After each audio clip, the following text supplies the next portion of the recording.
ரோஹித் பையா நீ இந்தியா பாகிஸ்தானோட பெரிய மேட்ச் மும்பை சிஎஸ்கே முதல் மேட்ச் தோத்துட்டோம். இன்னைக்கு ஜெயிச்சே ஆகணும். நம்ம என்ன பண்றோம்னா பவர் பிளேல கும்ராக்கும் போல்ட்டு கொடுத்து அவங்க கட்டுப்படுத்திக்குவோம். இல்லை வேணாம் அவங்களுக்குலாம் கொடுக்காத. அதான் அமெரிக்கானில் கட்டுப்படுத்திருக்கு. ஏவே திருப்பதி வந்தா திருப்பம் தீப்பொறி போல இருப்போம். திருப்பதி வந்தா தீப்பொறி போல இருப்போம். உனக்கு மேல எனக்கு மேல யாரு பாருடா உன்னை என்ன சாமி தானடா. ஆமால பவர் பிளே அவர் பார்த்துப்பாரு. பவர் பிளே முடிஞ்சு அதுக்கு தான் அட்டால் இருக்காப்புல. ஒரு சாமி ரெண்டு சாமி, எங்க எதிரி ஆர்சிபி குருசாமி, எங்க ஐயா பேரு சிவசாமி, 6 சாமி. இடையில ஒரு 6வது பிளேயரை இறங்குவேன், 6 அமைச்சு விடுவேன் பக்காளி.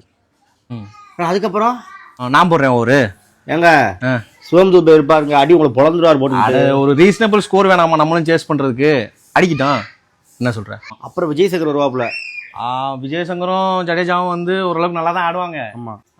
அதுக்கப்புறம் சிஎஸ்கே ஃபேன்ஸே வந்துட்டு தோனி தோனி தோனியும் கத்தி கத்தி ப்ரெஷர் பில்ட் பண்ணி அவங்களும் வந்துட்டு அவுட் ஆகிடுவாங்க. அப்புறம் தலை வருவாப்புல லாஸ்ட் ஓவர். அவரு லாஸ்ட் 2 ஓவரில் 3 பால் மட்டும் பிடிப்பாரு, 3 6 அடிச்சுட்டு போட்டோம். என்ன சொல்ற, வேணும்னா நமக்கும் ஒரு இதெல்லாம் நான் ஏன் உனக்கு சொல்றேன்னு புரியுதா?